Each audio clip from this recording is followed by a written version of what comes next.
Oromiyaa keessatti lubbuun hedduun dhibbaantamatti dhumee jira. Isa kanarraa dubbachuuf isuma kanaan qabatee immoo mormii Minnesota keessatti qophaa'ee jiru hiriira mormii qophaa'ee jiru irraa dubbachuudhaaf namoota lama wajjin as jirra. Abbaa keenya obbo Adimaasuu Suumessoo fi akkasumas dargaggeessa Asaffaa Waajjiraa wajjin asirra jirra. Isa kanarraa dubbanna hamma dhuma xumuraa sagantaa keenyaatti nu wajjiniin ta'a. Obbo Adimaasuu fi Waajjiraa baga nagaan dhuftan. Galatoomii baga nagaan nu edde. Ayyeme obbo Adimaasuu of beeksisuurraa eegalaa carraan isinii kennaa. As dhiyeenya kana dhimma haleellaa diroonii yookaan hammaachaa dhufu du'i baay'achuu madoon baay'achuu naannoo Wallaggaa naannoo Shawaa irratti adeemaa jiru kan hundumti keenya beeknaa. Isarraa ka'ee keessumaa naannoo Wallaggaa keessatti torbanoota lamaan I think sadan ta'an kana keessa haleellaan diroonii ammaatee jira. Isuma kanarraa rakkina kana furuudhaaf maanguddoonni yookaan jaarsoliin dhalootaan naannoo Wallaggaa ta'an walitti dhufanii saba keenya dadammaqsine saba keenyaa fi Oromoo guutummaan akka sagalee ta'uuf ijaaramne mormii keenya mul'ifachuun nurra jira kan jedhuun gumiin jaarsolii kan dhaabbate fakkaata. Mee isarraati of beeksisaati isarraati sammuu tokko nuu tuqaa maal hojjetama akka jiru. Fayyaata ittafaa OMNs baay'een galateeffadha. Hojii hojjetamaa jiru irratti maqaan koo akkuma amma ittafaan jedhee Adimaasuu Suumessoo jedhama. Addana magaalaa Lakkuu keessa magaalaa Minneapolis jiraadha. Kan addan irratti dhiyaadheef immoo naannoo keenyatti naannoo Wallaggaatti waan ta'aa jiru hundumti keessan beektu. Baay'ee nu gaddisiiseera, baay'ee nu tuqeera, baay'ee gaddaa jirra. Akkuma aadaa Oromootti yeroo hammeenyi ta'u yoo wanti tokko ta'u sabi keenya aadaadhaan maal jarana maaltu ta'aa jira, maaltu nurra gahaa jira jedhee walitti dubbatee hiika barbaada.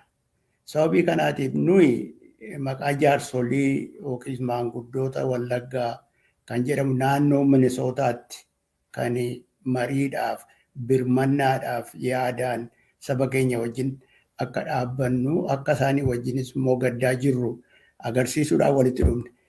Wallagga hundumaa hin ammanne ammaa fi ittuma dabalamaa deema. Wallagga duwwaas immoo miti kan nu jennu sabi Oromoo jaarsoliin Oromoo maal jarana maaltu ta'aa jira akka aadaa keenyaatti irratti dubbachuudhaa fi kanaaftuu bal'ataan adeemaa baay'ee gaddineerra warra ijoolleen duraa dhuman keessatti lafa citee dhukkuba jedha nami keenya. Sababii kanaatiif nuyi Wallagga duwwaadhaaf kan dubbannu miti. Ittaansee jala muruu kanan barbaadu akka ijaarsa politiikaatti dhiyaannee hin jirru nuyi. Akka jaarsoliitti walii wajjin dubbanna iddoo hundumaatti politiikaa kam keessa yoo jiraate iyyuu namni tokko akka sanatti dhiyaannu rakkoo saba keenya irratti ta'aa jiruuf biyya naannoo hundumaatti isa ta'aa jiru irrattitu kanaaf hiriira baanee iyyata keenya biyya lafaattis dabalee immoo warra ijoolleen jalaa dhumanii rakkina keessa jiran irratti isaanii wajjin dhaabbachuudhaaf nama hin arrabsinu. Gadi baanee wajnee ol hin deebinu rakkoo keenyaaf waan nurra gahaa jiru waan saba keenya irra gahaa jiru itti fufnee isinuma dubbannaa kana duwwaadha ammaaf kanan jechuun barbaadu. Baay'ee fayyaata obbo Adimaasuu egaa akkuma amma jettanii jaarsoliin kuni maanguddoonni kuni informaalii walitti dhufanii maal jaarsi biyyan jiru kan sabaaf birmatu kan daa'imaaf birmatu mata duree jedhu walitti dhuftanii hiriira kana qopheessuu irratti hojii guddaatu hojjetamaa jira kara keessanii akkasumas dargaggoonni baay'een keessatti qooda fudhatanii mee gara hiriira kanaa utuu naqinee Asaffa carraansii kenna atis ofii kee beeksiftee mee Asaffa wantoonni as dhiyoo kana torban 4-6 kana keessa naannoo Oromiyaa keessatti keessuma Shawaadhaaf Wallagga irratti wanti hojjetamaa jiru wanti ta'aa jiru miidhaan geggeeffamaa jiru maal fakkaata? sabni maal keessa jira? Uummanni keenya kun sabni nuyi keessaa baane, sabni nuyi keessaa dhalanne, sabni nu guddise kun maal keessa jira? Mee isarraa hamma tokko tuquu yoo dandeesse carraasii kennamee asumaanii isa kanarraa hamma tokko tuqe. Galatoom ittafaa anis irra deebi'ee Oromiyaa Miidiyaa Neetwoorkii baay'ee galateeffachuun barbaada. Carraa kana nuuf qopheessuu keessanii fi sagaleen saba keenyaa akka inni dhaga'amuuf haala nu mijeessuu keessaniif fayyaa ta'a. Ani ergan dhaladhee amma waggaan 30 guuteera.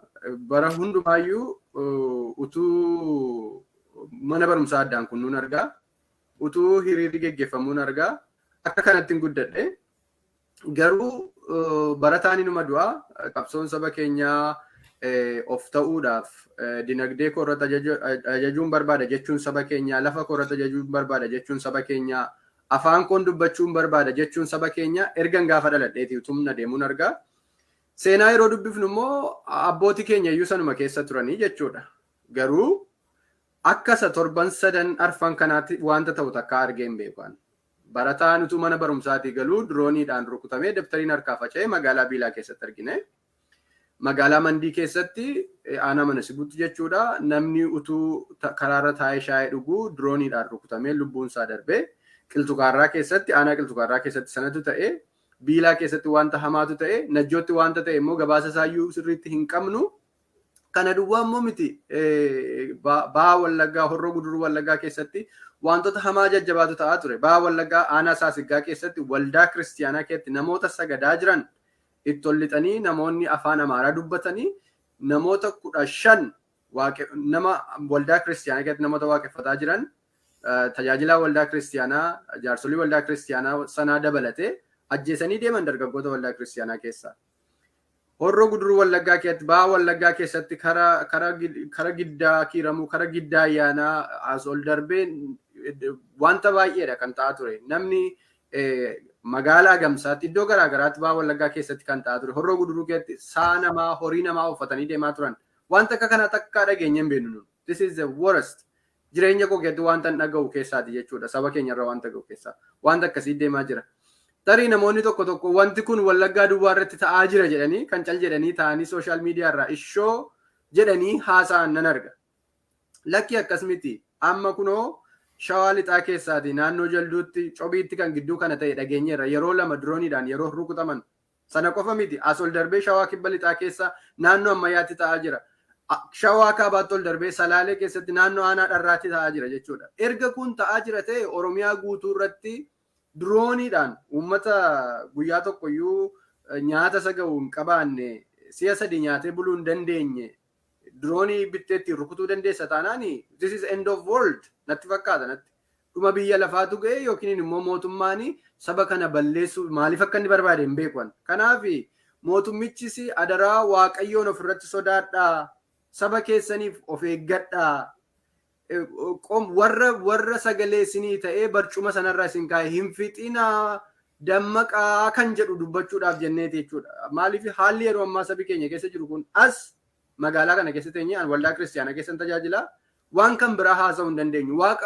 Waaqatti boo'uu malee galateeffachuu hin dandeenyu jireenya qabnuufillee. Kanaaf it's very disturbing waan baay'ee nama cinquudha waan baay'ee nagaa nama dhowwatuudha.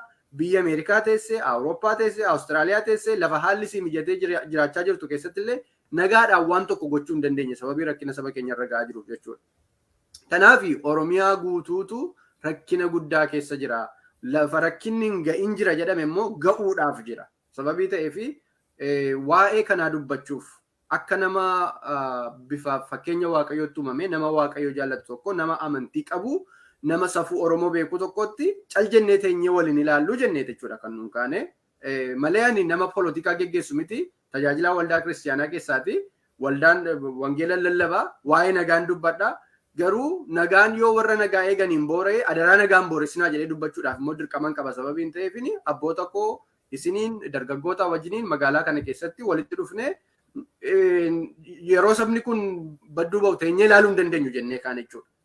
Kanaaf haalli Oromiyaa keessa jiru amma it's scary baay'ee wanta hamaadha. Isarratti immoo odeeffannoo iyyuu argattu wanta ta'aa jiru iyyuu hin beektu jechuudha. Right now yeroo nuun haasaa jirru kana dirooniin nama rukutaa jiraachuu danda'a. We don't know really. Kanaaf it's very serious. Kanaaf gadi baanee Kanaafiti hiriira nagaa qopheessuun dirqama ta'ee jechuudha. Baay'ee gaariidha. Ammas gara hiriiraa kanatu naqin dhaggeeffattoota keenyaaf daawwattoonni keenya keessumaa magaalaa lakkuu Minnesota keessa jirtan St. Paul, Minneapolis fi naannoo ishee Minnesota keessa kan jirtan hiriirri nagaa guyyaa borii November 17 sa'a tokko waaree booddee State Capital Minnesota duratti qophaa'ee jira. Uummata hundumaa waamaa jirra kanarratti. Yeroo Oromoon tokko dhiigu Oromoonni kan biraan dhukkubuutu irra jira. Waamichi kun nama hundumaaf. Hiriirri kuni maanguddoota jaarsolii wallaggaan haa qophaa'u iyyuu malee Oromoo hundumaa itti waamaa jira. Fira kan taatan, lammii kan taatan, kan isin dhukkubu, kan isin dhiigu. Waa'een Oromoof Oromummaa kan isin dhiigu. Koornerii kamiyyuu gola Oromiyaa kamiirratti miidhaan geggeeffamu kan isinitti dhaga'amu. Keessumaa naannoo Minnesotaaf naannoo ishee kan jirtan, Wisconsin illee yoo jiraattan, North Dakota keessa illee yoo jiraattan, Iowa illee yoo jiraattan, hiriira guyyaa borii kana hojii irraa eeyyama fudhadhaa. Eeyyama fudhachuu hin danda'amu yoo ta'e illee kun crisis, emergency crisisdha. Balaa qiyyamaa nurra jiru waan ta'eef sikiillee waamne laf hojii keenya hiriira kanarratti argamu nu barbaachisa. Yoomi guyyaa borii sa'aatiin sa'aatii tokko State Capital Minnesota duratti. Mee obbo Adimaasu akka dhalataa naannoo Wallaggaatti isini maaltu ta'aa jira? Maal keessa jira sabni kun? Qorqalbiinsaa, jireenyi isaa har'aa borii maaluma keessa jira sabni kun? Akkuma amma Asaffaan jedhe takka dhaga'uu iyyuu hin dandeenyu. Information argachuun iyyuu baay'ee nutti ulfaata. Maaliif waggaa arfan darbe naannoo kana intarneetii irraa kutaa, silkii irraa kutaa, tajaajila mootummaa hundumaa dhorkaa asiin ga'an. Ammas immoo yeroo barbaadan takka ibsaa, takka dhaamsaa, takka kaasaa, takka cufaa. Akka kanatti uummata kana dararaa ba'anii akka kanatti itti fufee jira. Information iyyuu baay'ee argachuun hin danda'amu. Mee yeroo firootatti dawwaltanii maal keessa jirra jedha sabni kun mee isirraa hamma tokko dubbachuu yoo dandeessaniifi. Fayyaa ta'e ittafa waa'ee Wallaggaa hundumti keenya namooti baay'een warra karaa Wallaggaa Oromoo Wallaggaan yuun ta'in waggaa 50 dura waggaa 100 dura Wallaggaan dhufanii simatamanii ammatamanii saba keenya gidduu nagaadhaaf jaalalaan jiraataa ture. Kana biyya lafaati warri Armanii dhufan, Yemenii warri dhufan, naannoo keenya warri Amaaraa, Tigreen, Guraageen iddoo hundumaatti dhufanii Dambidolloo kanan beeku Gidaamii akkasuma immoo Wallagga guutummaa jiraatanii afaan baranii walii wajjin nagaadhaan turre. Nagaadhaan ammayyuu nagaadhaan saba hundumaa wajjin warra eessaa dhufanii wajjin Giriikooti jiru, warri Xaaliyaa dhufan jiru, Niizerlaandii warri dhufan jiru hamma qaqqabe yeroon barumsa elementarii barataa ture. Biyya ulfina qabu ture. Amma akkan dhaga'utti iddoo tokko ka'anii Dambidolloo ka'anii Anfilloo ga'uun rakkisaadha. Waggaa 50 dura gara waggaa 60 dura yoo iyyuu akka biyya kanaatti baay'ee yaastuu taate Aerooppilaaniin torbanitti si'a 8 bu'a Dambidolloo.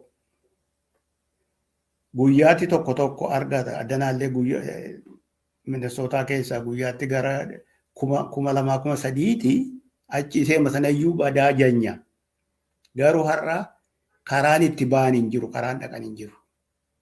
Kanammoo kan godhe maan namootumatu akka godhaa ture. Namootumatu akka godha.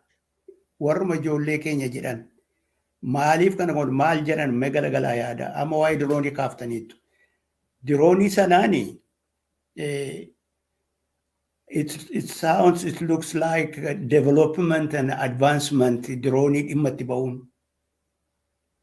Saba ofii irratti waan hin taane warrumti tolcheyyuu wanta isaan dhimma itti hin baane yoo itti rukun. An diroonii see jedhamtu